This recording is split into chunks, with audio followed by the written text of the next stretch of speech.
Prasanna from Vishwas Navsharda Public School, Bhuna. Welcome in day 8 of class 8 science chapter number 2 microorganism friend and foe. In last video we have discussed the useful effect of microorganism कि microorganism हमारे लिए किस तरह से useful है वो हम last video में डिस्कस कर चुके हैं. Today we are going to discuss harmful effect of microorganism या फिर हार्मफुल माइक्रोऑर्गेनिज्म कि हार्मफुल जो माइक्रोऑर्गेनिज्म है वो कौन कौन से हैं. और हार्मफुल माइक्रोऑर्गेनिज्म क्या करते हैं? कम्युनिकेबल डिसीजेस कॉज करते हैं. किसमें? एनिमल्स में, ह्यूमंस में और प्लांट्स में. Firstly we see the what are microbes. देखिए जो डिसीजेस कॉजिंग माइक्रोऑर्गेनिज्म है आर कॉल्ड पैथोजन. डिसीजेस कॉजिंग microorganism are called pathogen. Means जो माइक्रोऑर्गेनिज्म डिसीजेस कॉज करते हैं उसे हम क्या बोलते हैं? पैथोजन बोलते हैं. और जो पैथोजन है वो ह्यूमन बॉडी में किस तरह से एंटर करते हैं? एयर से, फूड से, वाटर से, इस तरह से वो ह्यूमन बॉडी में एंटर कर जाते हैं. अब we see the what are communicable diseases. communicable diseases क्या है? जो माइक्रोब्स है वो एंटर कर जाते हैं हेल्दी पर्सन, इन्फेक्टेड पर्सन से हेल्दी पर्सन में. Means microbes of diseases are enter into the body of healthy person from infected person. मतलब इन्फेक्टेड पर्सन से माइक्रोब्स क्या है हेल्दी पर्सन में एंटर कर गए और क्या करेंगे? डिसीजेस कॉज करेंगे. That diseases are called communicable diseases. Means जो एक पर्सन से दूसरे पर्सन के कांटेक्ट में आने से फैलती है. कॉन्टेक्ट या तो डायरेक्ट कांटेक्ट हो सकता है या फिर इनडायरेक्ट, जैसे फूड, वाटर ये यूज करने से, एयर से भी हो सकते हैं. ठीक है. जो कम्युनिकेबल डिसीजेस है वो ह्यूमंस में भी हो जाती हैं, एनिमल्स में भी स्प्रेड हो जाती हैं और प्लांट्स में भी स्प्रेड हो जाती हैं. Firstly we will discuss in humans कि ह्यूमन में कम्युनिकेबल डिसीजेस किस तरह से स्प्रेड होती हैं. देखिए जो डिसीजेस कॉजिंग माइक्रो ऑर्गेनिज्म है वो कौन से हमने पढ़ा था. ये माइक्रो ऑर्गेनिज्म के टाइप है. Virus, this is diseases causing bacteria, protozoa, fungi. ये क्या है? डिसीजेस कॉजिंग माइक्रो ऑर्गेनिज्म है. वायरस से होने वाली बीमारी सभी को पता है, common cold, influenza, dengue fever. ये क्या है? वायरस से होने वाली डिसीजेस हैं. और बैक्टीरिया से होने वाली टाइफाइड, कोलेरा, ट्यूबरक्लोसिस. ठीक है. और प्रोटोजोआ से होने वाली डिसीजेस मलेरिया, काला अजार, अमीबिक. ठीक है. फंगाई से होने वाली डिसीजेस क्या होती है? रिंगवॉर्म. ये क्या है? स्किन डिसीजेस है. ये सब क्या है? इन माइक्रो ऑर्गेनिज्म से स्प्रेड होने वाली डिसीजेस थे कुछ. अब हम देखते हैं कि जो माइक्रो ऑर्गेनिज्म है किस तरह से हेल्दी पर्सन से या हेल्दी पर्सन में ट्रांसफर होते हैं इन्फेक्टेड पर्सन से. ठीक है. किस तरह से हो सकते हैं? डायरेक्ट कॉन्टेक्ट से तो हो ही सकते हैं, जैसे हैंडशेक किया या फिर हक किया, उस तरह से वो जो माइक्रो ऑर्गेनिज्म है ट्रांसफर हो जाएंगे. और एयर से किस तरह से होते हैं? वाटर से किस तरह से होते हैं? फूड से किस तरह से होते हैं? लेट मी सी. सबसे पहले through the air. Through the air की एयर से माइक्रो ऑर्गेनिज्म किस तरह ट्रांसफर होते हैं. अब मान लो कि कोई इन्फेक्टेड पर्सन है, उसने स्नीज किया एयर में और उसी एयर में बैठा हुआ है कोई हेल्दी पर्सन, तो वो माइक्रो ऑर्गेनिज्म क्या करेंगे? जब वो सांस लेगा, ब्रीथिंग करेगा, तो माइक्रो ऑर्गेनिज्म क्या होगा? हेल्दी पर्सन की बॉडी में एंटर कर जाएंगे, जिससे हेल्दी पर्सन भी क्या हो जाएगा? बीमार पड़ जाएगा. ठीक है. इस तरह से जो हेल्दी पर्सन है उसमें माइक्रो ऑर्गेनिज्म एंटर कर जाते हैं. Second is through water we drink. मान लो कि हेल्दी पर्सन ने किसी इन्फेक्टेड पर्सन का जूठा पानी पी लिया या फिर बचा हुआ पानी पी लिया, तो इस तरह से उसकी बॉडी में एंटर कर सकते हैं. या फिर जिस पानी में, मान लो कोई वाटर सोर्सेज है बड़ा सारा, उसमें इन्फेक्टेड पर्सन ने बहुत लिया, नहाया, उसी में क्या है एक हेल्दी पर्सन नहा लिया, तो इससे क्या है जो डिसीज है वो स्प्रेड हो जाती है. मीन्स इन्फेक्टेड पर्सन से डिसीजेज आ जाएगी हेल्दी पर्सन में. Next is through the air, हमने पढ़ लिया. Through the water. Next is through the food. Through the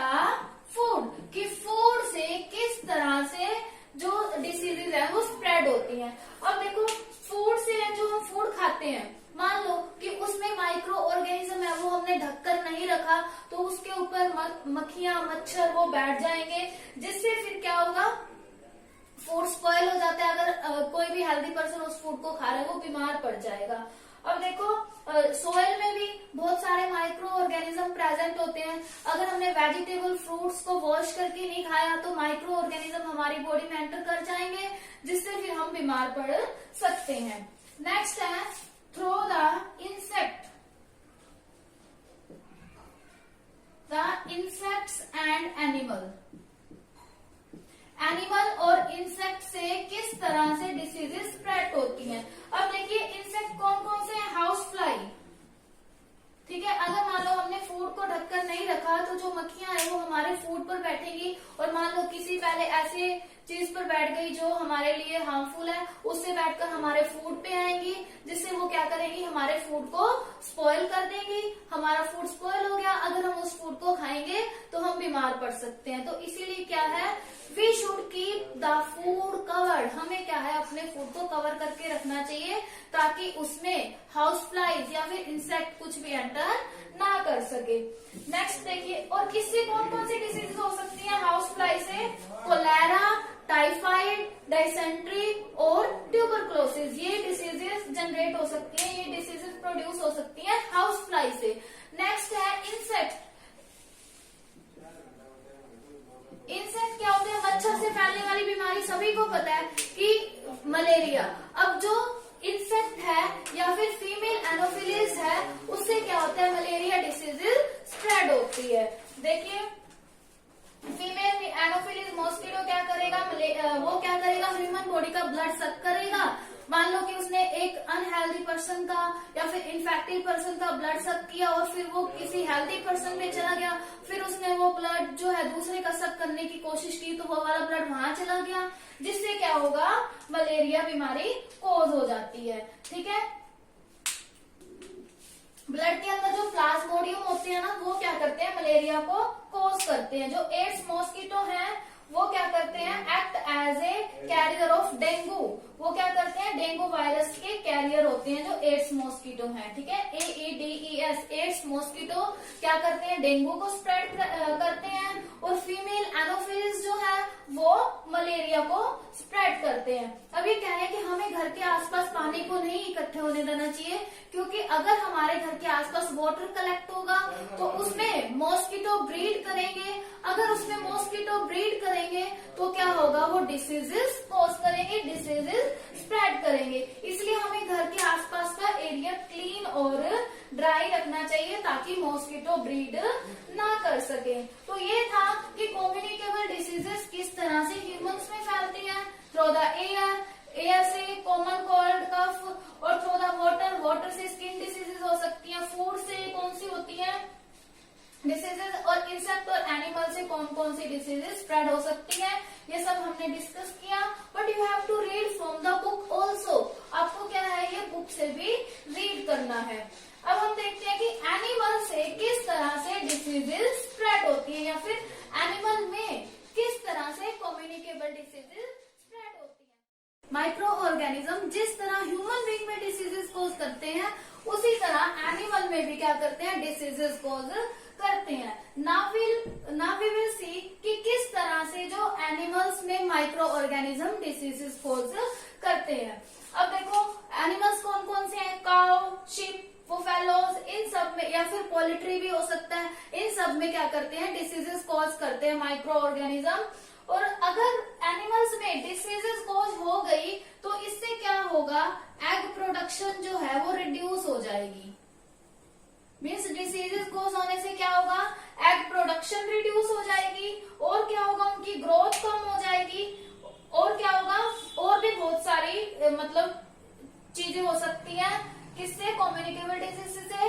even क्या होगा, एनिमल की डेथ भी हो सकती है। Let me see which diseases is spread in the animal by microorganism. Firstly we see by bacteria. Bacteria से कौन सी disease होती है, किसमें, कैटल में और पोल्ट्री में।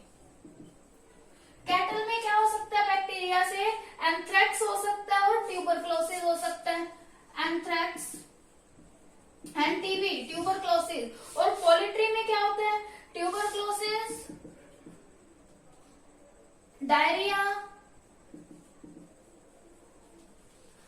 हो सकता है, और मतलब इसमें क्या हो सकता है, फॉल कोलेरा भी हो सकता है। और वायरस से अब देखते हैं कि वायरस से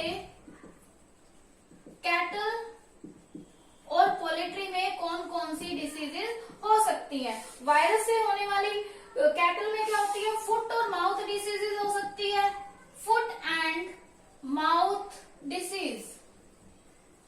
ओके, और पोल्ट्री में क्या होता है, फॉल पॉक्स हो सकता है, fall pox.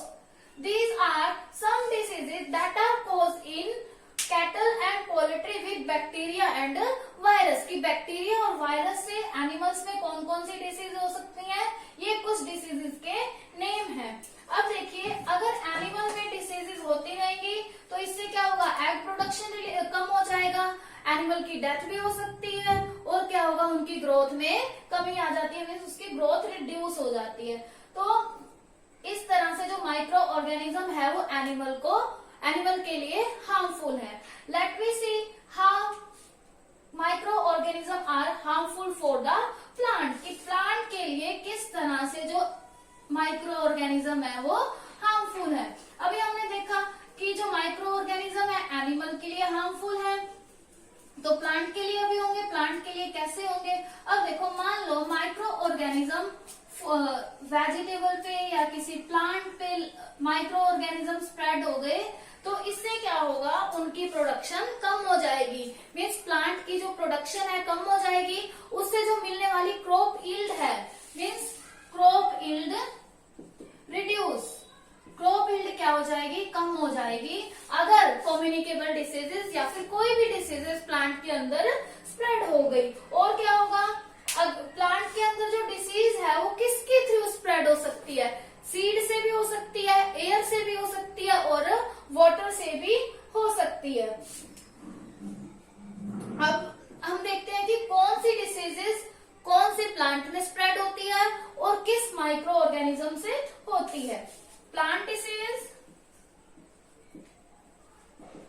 Disease micro organism के कौन से माइक्रो ऑर्गेनिज्म कॉज करते हैं, ओके, और कौन सी प्लांट इन्फेक्ट और कौन से प्लांट इन्फेक्टेड होंगे। अब firstly we see plant diseases. Blight क्या है, एक प्लांट डिसीज है जो किससे, बैक्टीरिया से होती है, और कौन सी क्रॉप में होती है, ये राइस में होती है। Blight is plant disease which are caused with bacteria and in rice crop. Rice crop में बैक्टीरिया के साथ ब्लाइट डिसीज हो जाती है। Next is citrus canker. Citrus canker एक डिसीज है जो ये भी बैक्टीरिया से होती है, और ये सिट्रस फ्रूट में होती है। सिट्रस फ्रूट जैसे ऑरेंज, लेमन, ये जो फ्रूट है इनमें हो जाती है citrus canker. Next is rust. Rust किससे होता है, फंगाई से। ओके, फंगाई से क्या हो जाता है, रस्ट। ये किसमें होती है, व्हीट और मस्टर्ड, मीन्स गेहूं और सरसों में हो जाती है कौन सी, रस्ट जो डिसीज है। Next is smut. ये भी किससे होती है, फंगाई से होगी। ये किसमें होती है, व्हीट में होगी। ठीक है। Next disease is tobacco mosaic. ये एक डिसीज है जो वायरस से होती है, वायरस से होगी, और कौन से में, नेम से ही पता लग रहा है कौन से प्लांट में होगी, tobacco. Next is yellow vein mosaic. Yellow vein mosaic, ये भी वायरस से होगी, और ये किसमें होती है, मेनली भिंडी की वेजिटेबल में हो जाती है। तो these are the some disease which are caused in the plant with micro organism. की माइक्रो ऑर्गेनिज्म से प्लांट में किस तरह से डिसीज स्प्रेड होती हैं, और किस तरह से, और कौन कौन सी डिसीज होती है, और कौन कौन सी क्रॉप में होती है। जैसे ब्लाइट किस में होती है, राइस में और बैक्टीरिया से होती है। सिट्रस कैंकर सिट्रस फ्रूट में, बैक्टीरिया से, और रस्ट फंगाई से होती है, व्हीट और मस्टर्ड में। स्मॉट जो है वो फंगाई से, व्हीट में होगी, और टोबैको मोसैक जो है वायरस से होगा और टोबैको में होगा। नेक्स्ट है जो येलो वेन मोसैक है, ये वायरस से होगा, और कौन सी क्रॉप में होगी, कौन से प्लांट में, भिंडी में। ओके, अब हम ये देखते हैं कि ये डिसीज तो है, बट हम इन डिसीज से प्लांट को कैसे प्रोटेक्ट कर सकते हैं, ये हमने फर्स्ट चैप्टर में भी किया था कि हम डिसीज से प्लांट को किस तरह से प्रोटेक्ट कर सकते हैं, by spreading spray on the plant. हम क्या करके प्लांट के ऊपर केमिकल को स्प्रे करके, बाय स्प्रेइंग केमिकल, हम केमिकल को स्प्रे करके प्लांट्स को डिसीज से प्रोटेक्ट कर सकते हैं। ठीक है, ये जो केमिकल्स है वो क्या करेंगे, जो माइक्रो ऑर्गेनिज्म है उनको किल कर देंगे।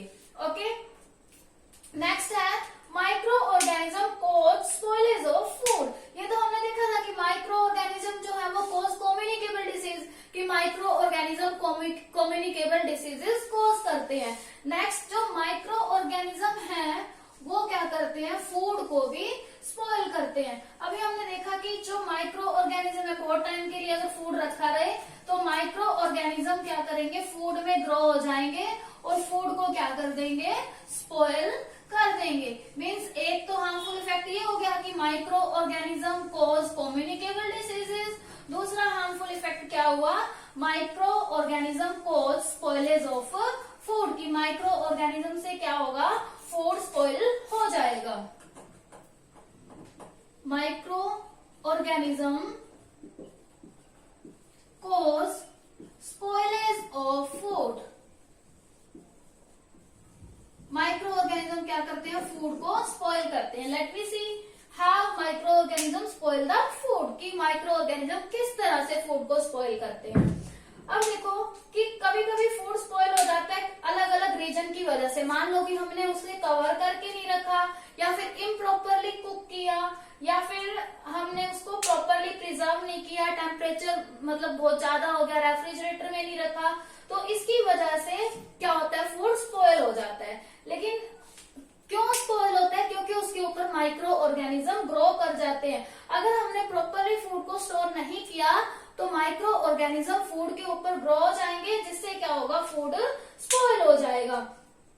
ठीक है, माइक्रो ऑर्गेनिज्म जो ग्रो होंगे ना वो हमारी हेल्थ के लिए क्या है, हार्मफुल है, क्योंकि वो टॉक्सिक सब्सटेंस प्रोड्यूस करेंगे जो क्या करते हैं, फूड को पॉइजन बना देते हैं। ठीक है, और वो पॉइजन से फिर क्या होगा, हमें फूड पॉइजनिंग हो जाती है। अगर हमने वो फूड खा लिया तो फूड पॉइजनिंग से क्या होगा, बहुत सारी बीमारियां हो जाती हैं, जैसे vomiting, diarrhoea, abdominal pain, headache या फीवर, ये सब बीमारियां हो जाती है किससे, फूड स्पॉइलेज से। अब हम ये देखते हैं कि हमें कैसे पता चलेगा कि वो फूड स्पॉइल है या नहीं।